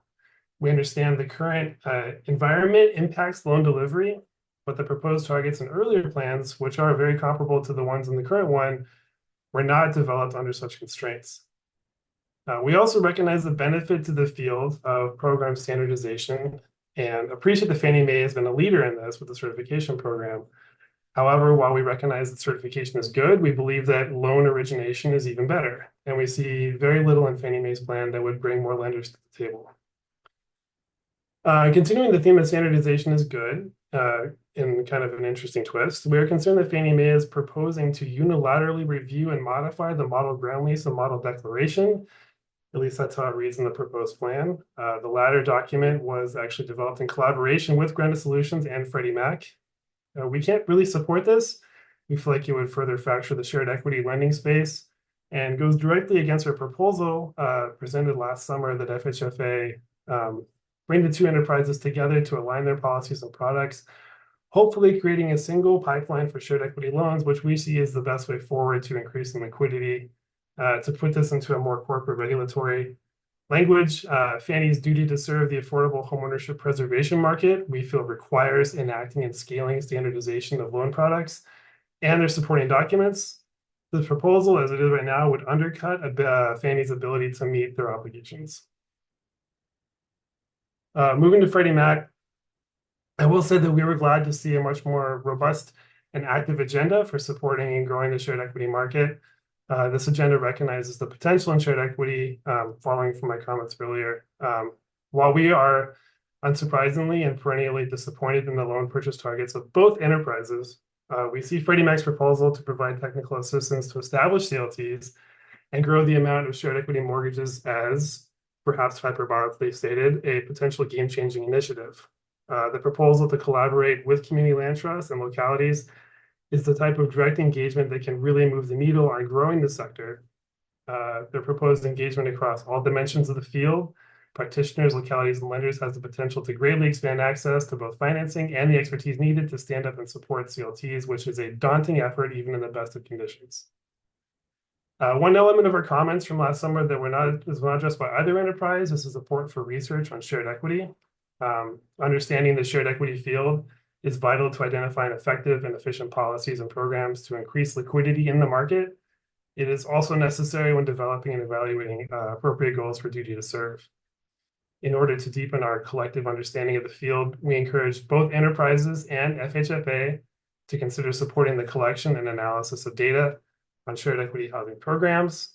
Specifically, we would ask for support in understanding the impact of current efforts. This includes the shared equity certification program run by Fanny, exploring the impact of shared equity in the communities where it is active, and supporting ongoing data collection regarding the scale of the field and the nature of the programs it comprises. And that's the end of my comments. I want to thank FHFA, Fannie and Freddie for all the hard work they put into these plans. I know that they worked very hard on it, and we really appreciate their collaboration and partnership. We look forward to providing much more detailed and expansive written comments for your consideration. Thank you. Thank you, Mr. Stromberg. Okay, so our next speaker is Mr. Arnold Levine from County Properties.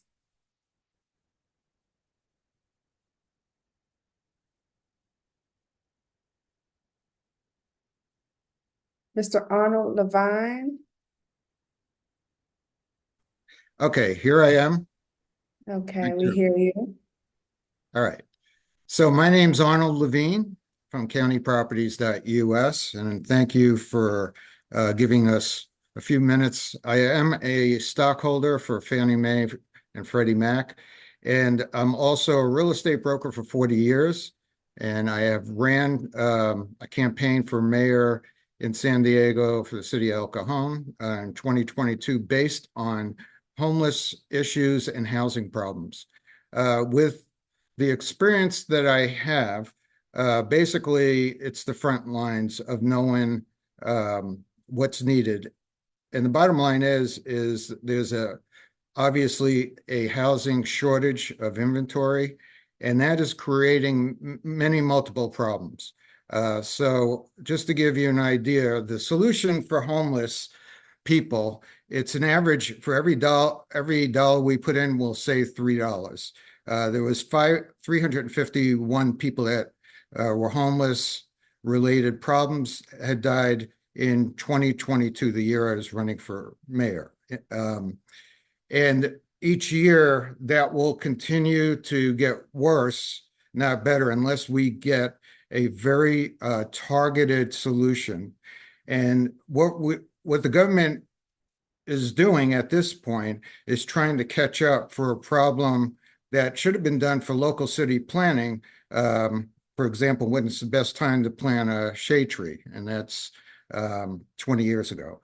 In city planning, if this was done properly throughout the country, then there would have been new home communities being built with inventory, and then the supply and demand would be more imbalanced instead of being a very short inventory. So therefore, the demand is up, prices are up, rent prices are up, housing prices are up. For participating in my campaign, I learned a lot about what type of housing is being provided for homeless and what type of housing, most important, is for low income. Because if there's housing for low income and then there's surplus of housing for low income and also affordable income, then we would have solutions for the homeless problems. But the homeless problems is not just housing. They need wraparound services. So we could build special projects, or we could do both. And part of doing both is being able to use capitalism, which is what our democracy is based on, which is being able to support private entities to build these projects. Because with new home construction, they build communities with services like schools and shopping centers. They build the whole area, but we cannot build these properties inside of urban areas, which is high expense and small room, which backlogs parking problems and creates collateral damage. The best way to do it is building like new home builders do, build new tracks, build infrastructure. We need to fast track doing that. And part of the problem is Fannie Mae was in conservatorship for too many years at this point, and FHFA coordinating with the GSEs being released to a private entity again will encourage the capitalistic part and success since 1938 when those entities were created, and being supported, coordinating with FHFA to be able to expand even faster, but again, coordinating so the goals could be met. A lot of these problems and expenses is basically keep patching a dam instead of building a brand new dam. And that's what we need to do. So with my experience, it's always the same thing. The rents go up because there's a shortage of inventory. And then those people can't afford to pay it that are on low Social Security incomes. And then they become homeless. And then that winds up costing the taxpayer a great amount of money. So I'm going back to supporting it as a stockholder, not just for the money sake, but for practicality, that the GSEs should be released by the government. Promises have been made in the past 10 years, and to make it a utility would take away from the fast progress we need, because this is about people that deserve to have a quality of life where there's affordable housing, anywhere from low income to affordable to middle class income. So that is why I ran for mayor. Now, I am not mayor, so I'm trying to do this privately and working with developers, but we need to streamline our process, have government and capitalism private support working, and Fannie Mae and Freddie Mac is a good solution for that. FHFA is a good role in it, but they have to release them from conservatorship, and to go as a private utility will not allow us to do progressive expansion, including the things that were discussed by the previous speakers, which was building high tech and being able to go green and using technology to expedite the process for developers to have more obtainable projects, which is difficult to obtain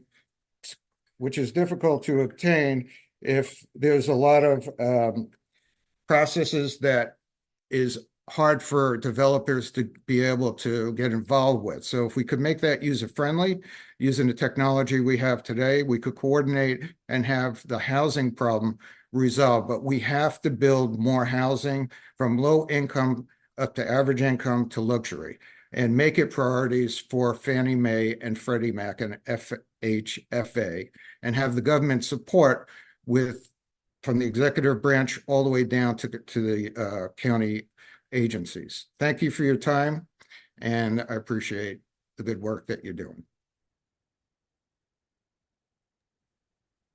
Thank you, Mr. Levine. Our next speaker is Mr. Josh Silva from the National Community Reinvestment Coalition. Good afternoon.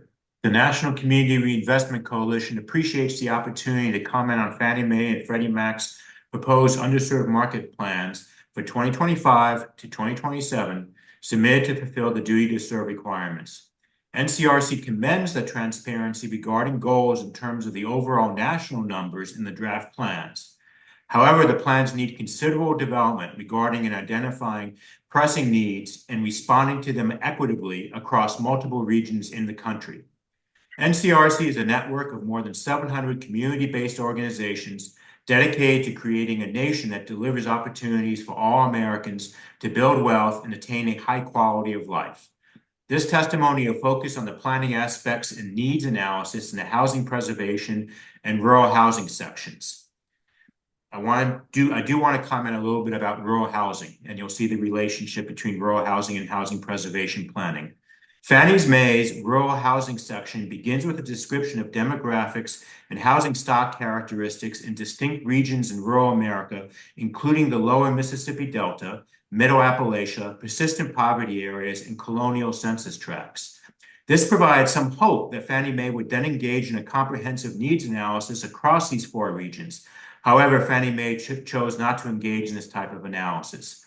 A robust needs analysis would include tables that would provide numbers and percentages of homeowner and rental units that were physically inadequate, numbers and percentages of homeowners and renters experiencing cost burdens, and other indicators of the quality and affordability of housing units, including vacancy rates.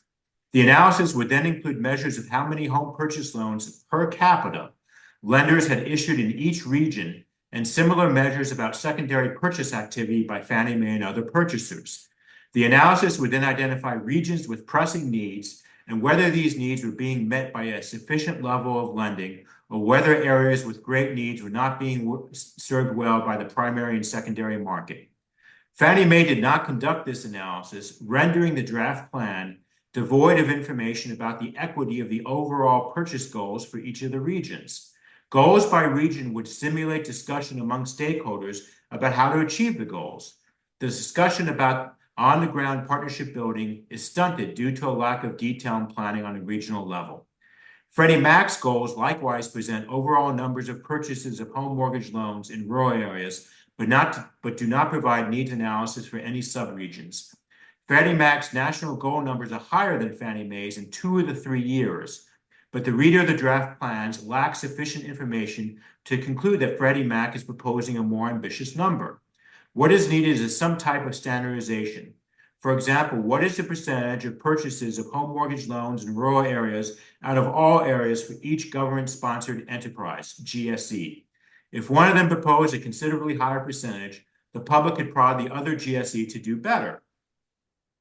Both Fannie Mae and Freddie Mac estimate goals for purchases of loans financing multifamily units subsidized by the federal Section 8 program and low-income housing tax credit, whose restrictions regarding maintenance of the units for lower-income renters are expiring.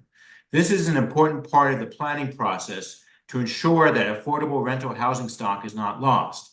However, the same flaws in the rural housing section replicate themselves in the rental housing preservation section. For example, data on a state or county level regarding renter cost burden, physical adequacy of rental housing, and vacancy rates is lacking. Data standardization on a per capita basis regarding primary multifamily lending activity and GSE purchasing activity of loans financing Section 8 and LIHTC units is lacking. Therefore, housing needs cannot be compared to lending and GSE activity in order to develop equitable targets by geographical area. The absence of an effective equitable planning document stymies discussion among stakeholders and partnership building for addressing gaps between needs and private sector financing. Freddie Mac proposes higher targets than Fannie Mae for purchases of loans for LIHTC units. For example, Freddie Mac proposes a target of loans backing 41,500 units in 2027. The comparable target for Fannie Mae is about 26,400. Both GSEs have similar numbers for goals regarding Section 8 units, about 23,000 in each year of the plans. However, a lack of standardization makes it impossible to know which GSE is truly making a greater effort relative to its overall purchasing activity or capacity. Single-family housing preservation activity is similarly not fully developed in the duty to serve plans.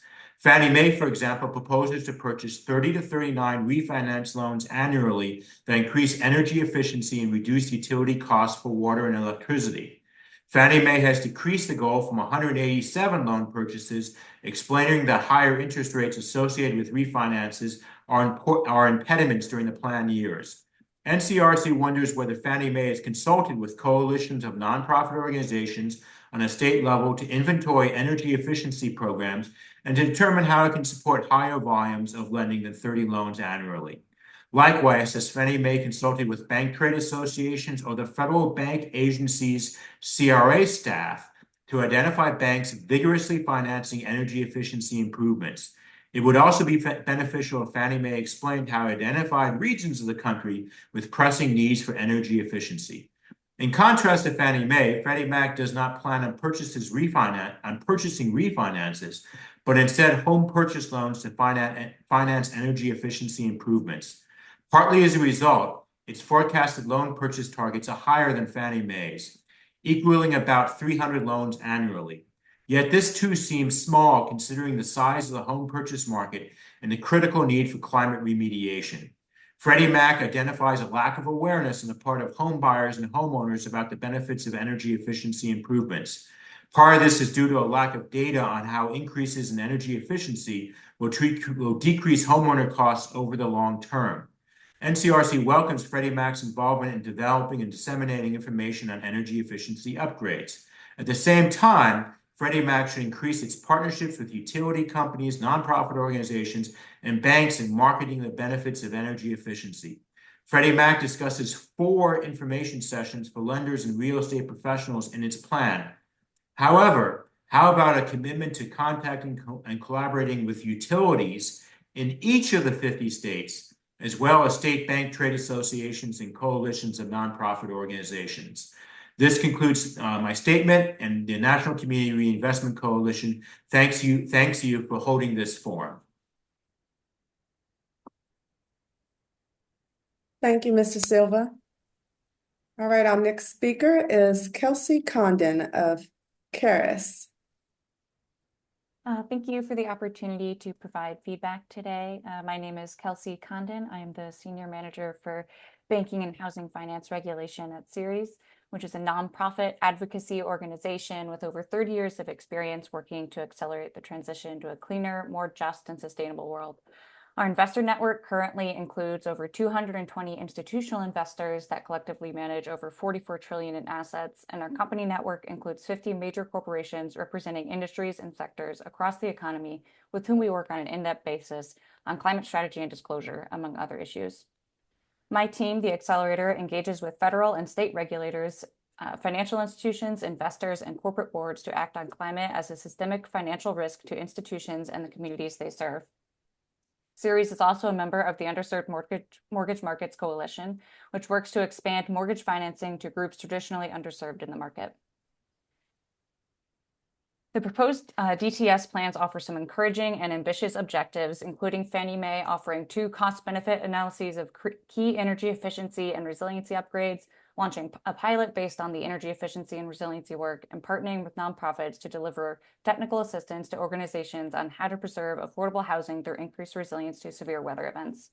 And Freddie Mac expanding the purpose and content of DPA1 to include information on government tax credits and other incentives for energy and water efficiency improvements.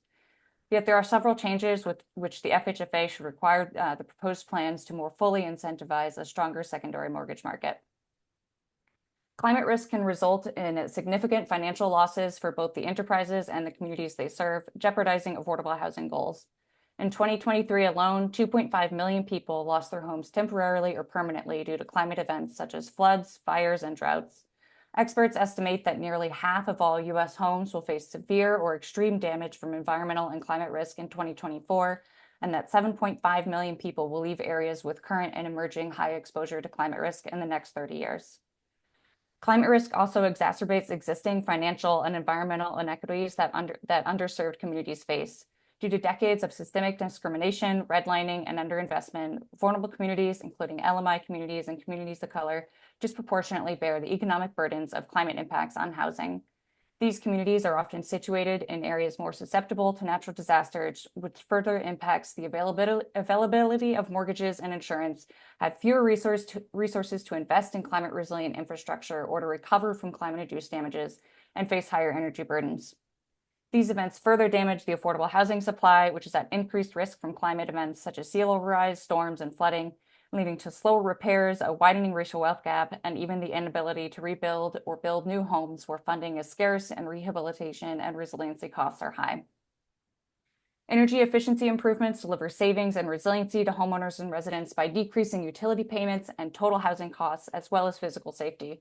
Utilities are one of the highest monthly home costs, particularly for first-time, low-income, and BIPOC households. These improvements also reduce risk to the enterprises by lowering delinquency rates, making homeownership more affordable, and increasing the proportion of new issuance loans with energy and water efficiency improvements, reducing its interest rate exposure. We therefore urge the enterprises to increase their Activity F Objective 2 and Activity 1 Objective A energy and water efficiency loan purchase targets to 500 by 2025 and increase yearly by 100. We likewise urge the enterprises to identify an additional 5 to 10 underserved high energy burden markets and focus on at least 5 of these for the 2025-27 plans. To help reach these relatively modest goals, the enterprises should work with institutions to leverage the Inflation Reduction Act's Greenhouse Gas Reduction Fund incentives, state energy offices that offer rebate programs, and other incentive programs that will encourage more lenders to finance these projects as demand for green bonds and secondary market liquidity increases. Like energy efficiency improvements, home hardening, and other weather and natural disaster resiliency efforts reduce burdens on homeowners and renters. Natural disaster preparedness and weather and climate resiliency help preserve and support sustainable and resilient residential housing and community development, but require sufficient liquid resources. Proactive improvements and financing play a critical role in helping LMI and other vulnerable communities prepare for, adapt to, and withstand natural disaster and weather and climate-related risks. Pre-disaster evaluation, planning, and investment can help mitigate both future physical impacts of climate events, such as reducing flooding, and associated financial burdens, such as lowering energy and rehabilitation costs. Both of these benefits support the enterprise's duty to serve the affordable housing preservation market and are incorporated to some extent already in their equitable housing finance plans. We therefore urge the enterprises to incorporate objectives similar to their energy and water efficiency goals for both single and multifamily properties to increase the financing of resiliency improvements, reduce the costs of those improvements to homeowners and renters through consumer tools, new programs, and loan products, and increase the purchase of mortgage loans that finance those improvements or refinance existing resiliency improvement debt. We thank the FHFA and enterprises for their work on the proposed DTS plans and the opportunity to speak today.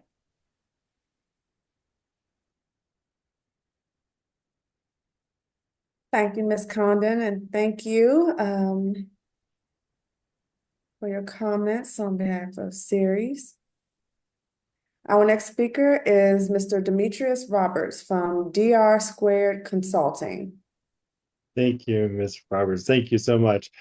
First and foremost, I wanted to express my gratitude to the Federal Housing Financing Administration, Director Barricker, for the invaluable opportunity to speak at today's public listings session for Duty to Serve. I also extend my heartfelt thanks to Mrs. Kristen Axel, Fanny Mae, and Mr. Michael Morosi Brown from Freddie Mac for listening to the voices and feedback of the various entities through this forum. I'm truly grateful to have this opportunity to brief you today. I'm representing my community, Westford and Westphalia, a current community in development in Upper Marlboro, Maryland. The information shared today is not specific, and any information arising from current cases has been removed to provide generalization of experiences. Today, I'm here to discuss my positionality as a Black homeowner who has been profoundly impacted by the issues of safety and soundness in the mortgage industry. The FHFA guidance, your proposal, and associated rules by the FHFA guide my comments. I sincerely thank Freddie Mac and Fannie Mae for their exceptional efforts in crafting a plan for Duty to Serve. My first priority is to address the strengths of the proposals combined. I really appreciate your structure, the aspirations to address safety and soundness of the mortgage industry environment, I also appreciate the investments that you have offered for affordability over the many years to come. Another significant strength is the incorporation of outreach language, which I believe positively aligns to reduce the equity gap in the mortgage and real estate sectors. However, I find myself asking, where do I and brown and Caucasian homeowners fit within this plan? I have a story. I purchased my home in 2022 as a first-time homebuyer, placing my trust in the builders, developers, and county to ethically construct a new build townhome for which I had termed as my dream home during COVID-19. As a first-time homebuyer, combat veteran, former foster from Compton, Los Angeles, and a change management practitioner in Prince George's County, Maryland, I went into the transaction thinking I was in the most risk-averse situation for the $565,000 investment for which I signed a 30-year mortgage for. Practicing my own due diligence, including having an inspector review my house and providing 115 pages of discrepancies submitted to the builder with no action to this date. The testimony is not solely about me, it's about a common practice for the community I reside in. At closing, the builder who I submitted my discrepancies to asked which of the 115 pages I wanted fixed. I said them all. Fast forward to 2024, I've come to realize that systemic inequities and power imbalances have jeopardized the safety and soundness of not only my home, but the 248 homes in my community, all being sold for $400,000 to $625,000 each. For point of reference, my home is a townhome, and my development was bought for $6 million by the developer. The population within my community includes private and public sector employees, lawyers, doctors, teachers, federal agents, and local police, to name a few. We represent all racial backgrounds, and in our community, we bound together with the understanding, how can we as the homeowners be so disadvantaged by the developers and builders who are charged to deliver safe and sound homes that comply with local, state, and federal guidelines? Additional concerns of sustainability beyond a use of 5 to 10 years remain unanswered, based on the builder's employees telling us to our faces the poor quality of materials used to produce our homes. The methodology behind my feedback is based on reviewing your entity's proposals to the FHFA and my firsthand experience of being disadvantaged as a first-time homebuyer. The transaction of buying a home is often the largest investment in one's life. I had my finances excavated through the loan process to ensure I qualified. It is disheartening to know that as someone who already lacks access to equitable financing and opportunities, the very people designated as stakeholders to develop plans for duty to serve are perpetuating a housing bubble similar to the 2008 housing crisis, based on bad actors baked into the system, placing the safety and soundness of the mortgage industry at risk. 248 homeowners and counting have been disadvantaged by the same story for which I provided my first-hand experience for you today. I'm routinely consulted and requested from my community, how can they be happy with the purchase of their home and community, knowing that housing codes and stated government requirements have been skipped? The question of how I'm here to speak with you today is as a result of me recognizing that the system in its current state has no checks and balances, and for a nationwide change to occur, I needed to go to the OCC, FHFA, HUD, VAOIG, FTC, CFPB, state prosecutors, the Maryland Attorney General, law enforcement, petition sites, and the list goes on. Fraud boils my veins. I'm learning the system has no incentives for social responsibility or quality assurance from the backers of mortgages outside of the federal housing guidelines for which the basis of my complaints have been made. Criminal conduct found is a concern for me and the very people whom you named in your brief as stakeholders to consult the development of future safety and soundness initiatives. I have learned the leverage of the builders to manipulate the legal rights of consumers has been an abusive territory where even in trying to redress wrongs, the construction and housing industry has created an ecosystem where all the major players are intertwined to check off on paper that they are doing the right thing, but in plain view, this is not the case. Today, my community, through pushing my local government to require the developer and builder to do what they said in their detailed site plan, we're markedly surprised when we got grass. Imagine that, grass. Now I'm not here to complain. I want to make sure you are aware that this is occurring in my county, which is predominantly ran by Black leaders, and they are allowing developers who do not live in this county to come in, purchase land, and sell overpriced homes. Then what is occurring across America? So what is the result? The result is a long, protracted legal battle, me talking to you today, many families texting me at night because they cannot sleep due to inaction from the named stakeholders for consulting in your duty to serve plans. This is the situation as of 17 July in the DC, Maryland, VA region, commonly known as the DMV. So the question becomes, if this is happening right next to the Capitol, what is happening across the nation? That is where my comments come in for consideration for duty to serve proposals, since my condition is an example, I would imagine, that is extreme.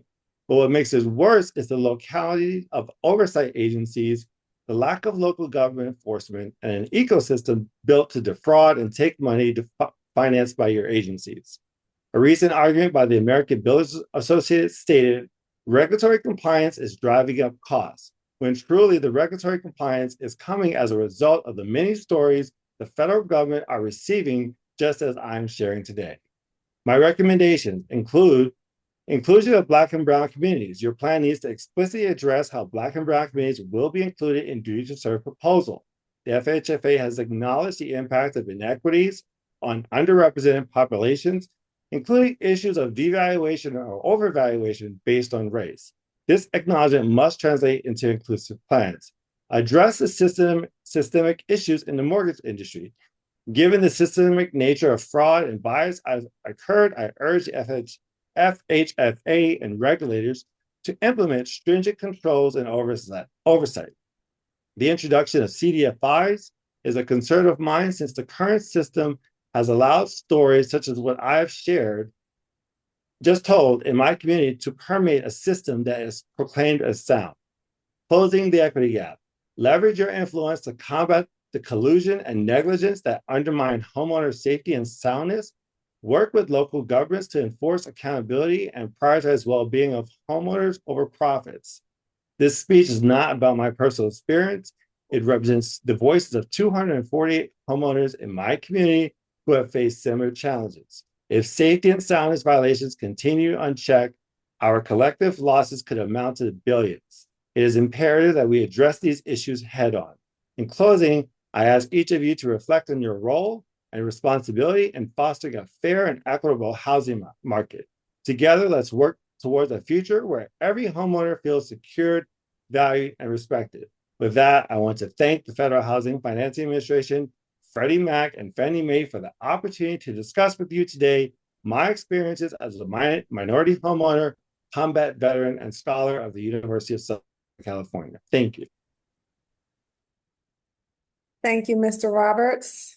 And that now concludes us hearing from all of our stakeholder guest speakers. I want to thank you all for sharing your feedback with us today. Now, to give closing remarks, I'd like to hand it over to Ms. Marcia Behringer. Hello again, everyone. I just want to echo Toy and taking a minute to thank all of our presenters today for sharing your comments, and for the audience for attending today's session. Please note once again that today's Duty to Serve listening session is open to the public for information purposes only, and the session is not intended for media. We really appreciate the diversity of views expressed today on the affordable housing preservation market, and we will take all of the remarks that we heard, as well as the comments posted on FHFA.gov, into consideration. Please think about submitting written comments on FHFA.gov by the August 12th deadline. Also, you're welcome to check back in the coming days to find videos and transcripts transcript, from this listening session and the 2 other listening sessions that we have held this week. Thanks to my colleagues at FHFA, the entire Duty to Serve team, and especially to Toy Roberts, Jeannie Shattuck Lemons, Natalie Krings, and Fong Short for their help today in making sure that our listening session ran without a hitch. We look forward to continued collaboration with all of you who tuned in today and all of you who commented. Thank you. Toy? Thank you, Marcia. That now concludes today's session. Thanks again to all of you and all of our guest speakers, and to all of you who joined us to listen in today. Comments will be posted on our website, just like Marcia said. And you still have the opportunity to submit written comments to our RFI through August 12th.